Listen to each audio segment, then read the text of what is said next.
Tonight, a 15-month crisis coming to an end. Details of a ceasefire between Israel and Hamas. Plus, Donald Trump's pick to lead the Justice Department faces tough questions in hopes of confirmation. If I am Attorney General, I will not politicize that office. Pam Bondi's path to Attorney General. And for the inauguration, the FBI will operate 2 command posts. How the nation's capital is working to secure the city ahead of Inauguration Day. All this and more tonight on Faith Nation.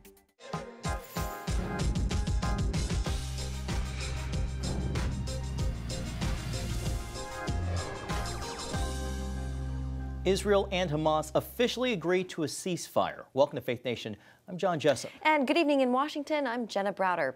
After 15 months of war and painstaking negotiations, Israel and Hamas are finalizing a ceasefire-hostage deal. Tonight, Israel's president weighing in, saying this is the right and necessary move. Mediators confirm both sides have agreed to pause the fighting, raising hopes for an end to the bloodshed that has ripped families apart and scarred the region. We're learning more about the emerging deal tonight. It comes in 3 phases, as reported yesterday. The first is 6 weeks long. 33 hostages will be returned to their families, although it is still unclear how many are alive. In exchange, Israel would release hundreds of Palestinian prisoners, including some convicted of killing Israelis.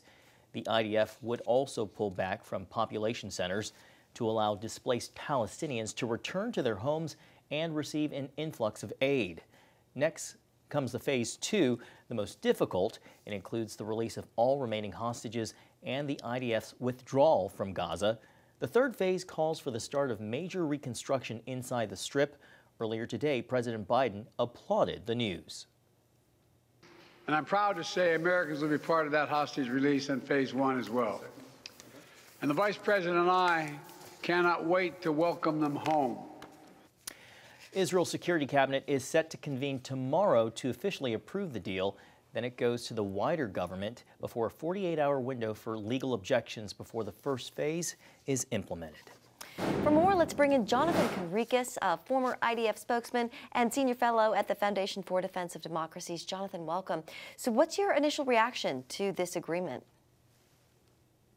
Hello, and thank you for having me on. I am happy for some of the families, some of the Israeli families who, after more than 470 days of hell on earth, maybe they will see their loved ones. Unfortunately, it's not going to be all of the Israeli families, according to this deal. According to the deal, many of the men, the soldiers and non-soldiers, are not on the list of coming back, and that is going to be excruciating for those families. The positive side is that some hostages will come home, hopefully. We still don't know who's alive and who isn't. And unfortunately, there are a lot of negatives. Strategically speaking, this isn't a good deal because Hamas remains in power. And both for those who care about Israel and for those who care about Palestinians, that is not a good thing because Hamas in power means more war, more terror, more instability, more suffering in Gaza, and it means that we're kicking the can down the road and we're not really solving the problem. Solving the problem means defeating Hamas, means Hamas not having a stake in the future of the Gaza Strip, and that is not what this deal brings. So the way I choose to see this situation is that it is a milestone. I will be very happy to see brothers and sisters come back home to their families. But this isn't the end of the story. This is not peace in the Middle East. This is a milestone. And I hope that in the near future, Israel will be able to achieve full and clear victory over Hamas and not just a ceasefire. Jonathan, according to an Israeli daily newspaper poll, 88% of Israelis favored a prisoner exchange. How much do you think political headwinds factored into Prime Minister Netanyahu's agreeing to this deal? I think, those numbers have been very steady. And the Israeli public, out of obvious, emotional reasons, emotional and moral reasons, myself included, have been supporting such a deal. And that hasn't really fluctuated. What I think has fluctuated and changed, the big change, is that President Trump made it clear incoming President Trump made it clear that he wants a deal done. And the black box or the X factor that we're not really sure what kind of effect incoming President Trump had, I think is on two countries, on Qatar and on Egypt. Because, Israel approved this deal, which was basically presented by the Biden administration with minor detail changes already in May. And Israel hasn't moved from that approval. We've wanted to bring back our people for a long time. And now Hamas reportedly is agreeing. And what I don't know, what really happened is what kind of pressure did Trump's team apply on Qatar and on Egypt to make Hamas agree to this deal? Because the deal hasn't changed significantly, and neither, unfortunately, has the situation on the battlefield. So we will, I think, learn that in the coming days, what happened behind the scenes. And I think that this deal is much thanks to American diplomacy of the previous administration and the incoming one. Both administrations saying they're speaking with one voice. Jonathan Conricus with FDD. Thank you so much for your time, Jonathan. Thank you. President-elect Trump reacted to the ceasefire deal on Truth Social today. Trump writing, "This epic ceasefire agreement could have only happened as a result of our historic victory in November, as it signaled to the entire world that my administration would seek peace and negotiate deals to ensure the safety of all Americans and our allies." Trump adding, "We will continue promoting peace through strength throughout the region as we build upon the momentum of this ceasefire to further expand the historic Abraham Accords." Well, joining us now is Victoria Coates of the Heritage Foundation. She's a former Deputy National Security Advisor in the first Trump White House and the author of the book, The Battle for the Jewish State.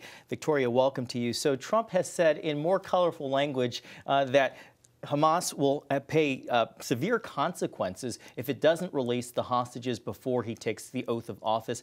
How much do you think that threat potentially influenced the negotiations along with just the change of leadership?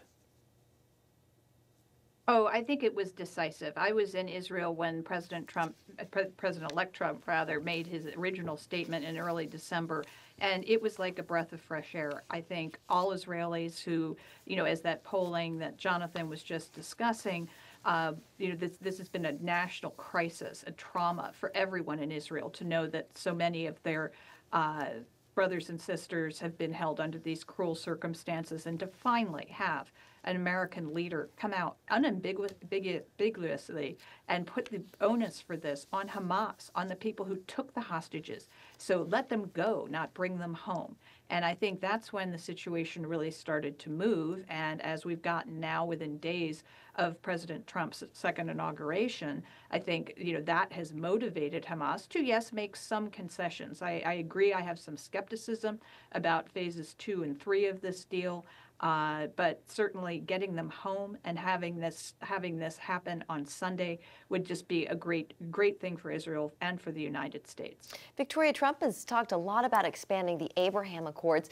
What do you think that looks like this time around, and what other countries could we see brought into the fold?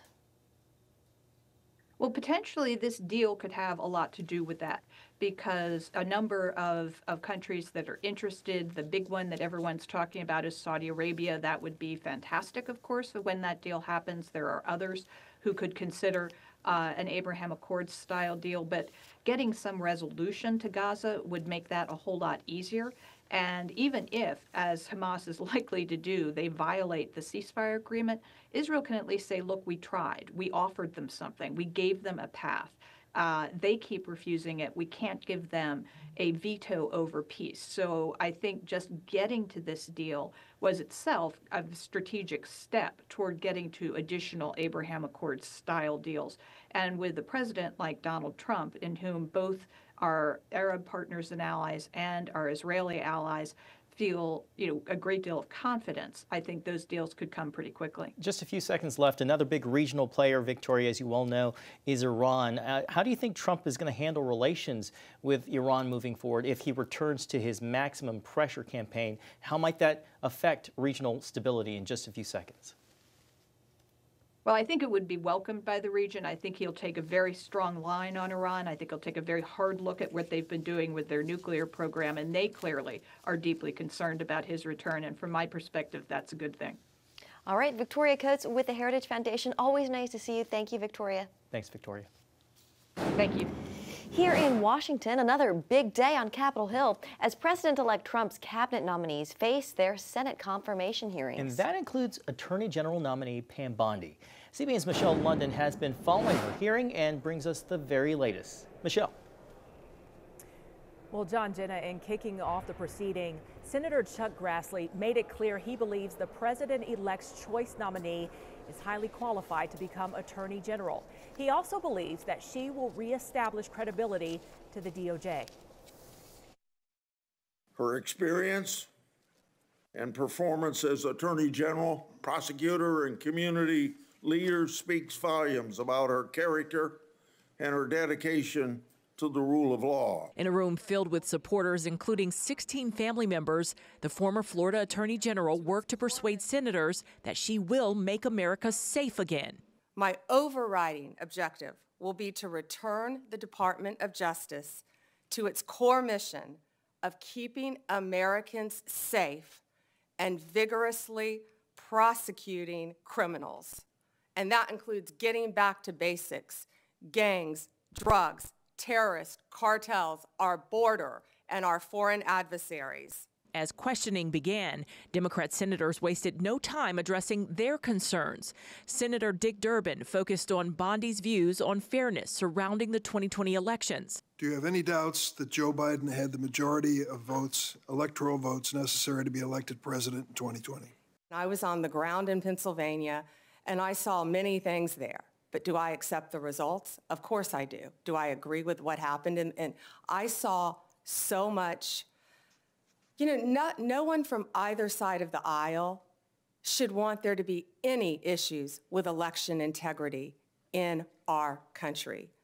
We should all want our elections to be free and fair. Bondi has been a political and legal advocate for Trump, representing him during his first impeachment. Democrat Senator Sheldon Whitehouse also questioned her legal, political, and lobbying background and whether loyalty to Trump would impact her oversight of the Justice Department. We want to make sure that that's not the case, that you remain independent, that you remain able to and willing to tell the president no when that's necessary to protect the Constitution and the integrity of the department. Bondi vowed to administer justice with an even hand. Senator, we've got to bring this country back together. We've got to move forward, or we're going to lose our country. Bondi received positive comments from top GOP senators like Lindsey Graham and Ted Cruz, who touted her great reputation and resume, while others encouraged her to not respond further about Kash Patel, Trump's choice as FBI director. You've got a great reputation and a great resume, and they're just trying to find things to put your integrity into question. Now, one tactic Bondi often took that appeared to frustrate a number of her Democrat critics was refusing to answer any hypothetical questions, which often come up during these confirmation hearings. John, Jenna. All right, Michelle on Capitol Hill, thank you so much. Well, Senator Marco Rubio also testified today his hearing before the Senate Foreign Relations Committee to become Secretary of State. Rubio casting a vision for Trump's America First priorities.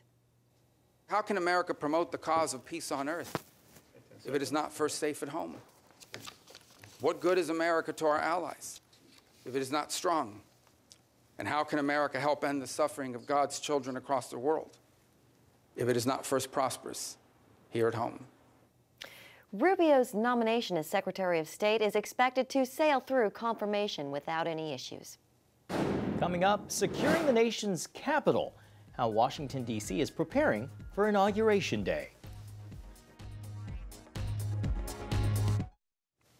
Welcome back. President Biden is getting ready to deliver his farewell speech in prime time tonight, wrapping up a political career that spanned more than 50 years. While the White House hasn't shared details of his speech, Biden has spent his final months highlighting his legacy. In a letter released earlier today, Biden called serving as president, quote, the privilege of his life, reflecting on his journey from Scranton, Pennsylvania to the Oval Office. You can watch the address tonight live on CBN's YouTube channel at 8 p.m. Eastern. Meanwhile, security preparations are in overdrive here in Washington ahead of Monday's presidential inauguration. With multiple assassination attempts on President-elect Trump, along with expected massive crowds, officials are taking extraordinary measures to ensure safety. Senior Washington correspondent Tara Mergener joins us now. Tara, you can say that this is a huge undertaking.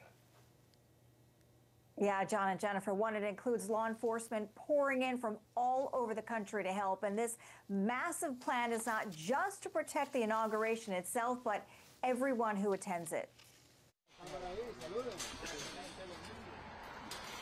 D.C. is locking down as the nation's capital prepares for President-elect Donald Trump's inauguration. Our entire police department will be activated for the presidential inauguration. In addition, we'll be reinforced with nearly 4,000 officers from across the United States who were generous enough to raise their hands and commit their time to assist the Metropolitan Police Department. Recent security challenges during Trump's campaign are heightening concerns. We've been planning for this event for 12 months, along with our partners.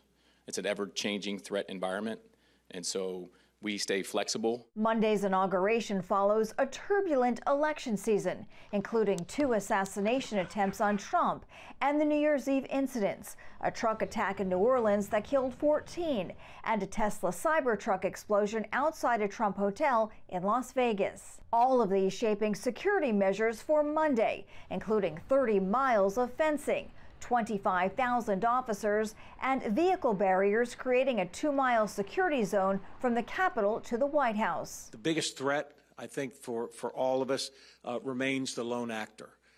Just in the past week, while President Carter was lying in state, we had 2 lone actors show up at the Capitol, one trying to bring in knives and a machete, another one who was trying to, what I believe, to disrupt the proceedings by setting their car on fire. The Secret Service is using drones for aerial surveillance, and the Federal Aviation Administration has announced temporary flight restrictions over the area.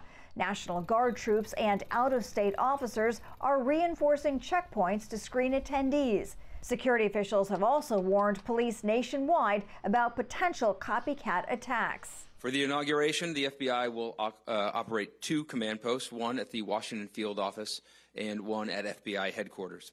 These command posts serve as central hubs for employees to analyze intelligence, assess potential threats, coordinate investigations, and surge resources as needed. Security experts warn Trump's inauguration will be an attractive potential target for violent extremists, even as they maintain there are no specific credible threats.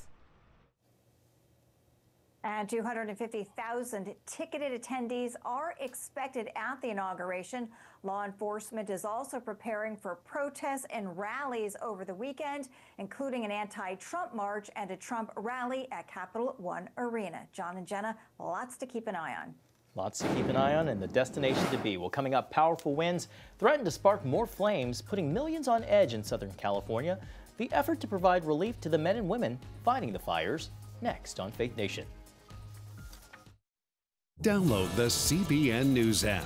One place for all of your news. Breaking news alerts. Watch CBN News Channel live. CBN News, because truth matters. Get the CBN News app today. Welcome back. More than 8,500 firefighters are actively battling the flames as devastating wildfires continue to burn across LA. CBN's Paul Petit is on the ground and reports how CBN's Operation Blessing is helping. Entire neighborhoods weren't just charred by the Los Angeles wildfires, they were taken out. Sent out teams today to some of the areas where the fires passed through. There's not an immediate threat, but now they're dealing with the aftermath of no longer having their childhood home, nothing to pass down to their kids. A lot of kind of surrealism where people just haven't really wrapped their heads around what's taking place. For the thousands of residents without a home to return to, rebuilding could take years. Operation Blessing is helping right now. It doesn't matter if you're rich or poor, but we definitely want to help, people that have a little less. Just get them that, maybe a little bit of normalcy, because it's going to be a long trip to get back to normal. To do that, Operation Blessing is partnering with multiple local churches to get supplies out fast. Without partnership, without organizations, there's only so much we can do. Today, the drop-off point is Fearless Church in downtown LA. I think we're meeting both the physical need. We have people coming and going every day. We're sending out supplies and loads all across the city, meeting those spiritual needs through prayer, being present, being there for people. A week into the LA wildfires, I'm told that drinking water is plentiful. The needs right now are sleeping bags. These are going to go to firefighters who need a place to sleep because they're coming here from all over the country to battle the blaze. When these are flaring up, we're talking thousands and thousands of firefighters on site. Often they're not even able to always leave and head back 20 minutes to a hotel, or definitely not to their families. So they may only have an hour or two sometimes to just sleep on site, and you know, we're just trying to get them the most comfortable stuff possible. We went out and went to a few local stores and bought everything they could so we could provide sleeping bags, cots, and like blow-up mattresses. So this is getting ready to go back out to the local fire station so the people there can use it. Meeting needs in the midst of a disaster. Denver says it's only made possible through those who give to make it happen. Those donations that come in go right to the heart of where people need help. So those are the ways that we could provide the sleeping bags and the cots and the blow-up mattresses from those donations that will be used here immediately out here in this community. But this is a perfect and beautiful moment for the church to be the church and to go out to the hurting, the brokenhearted, and give them those physical needs, but the real need is Jesus, and we all know that. In Los Angeles, Paul Petit, CBN News. Still ahead, the world's longest walk comes to an end. Next on Faith Nation.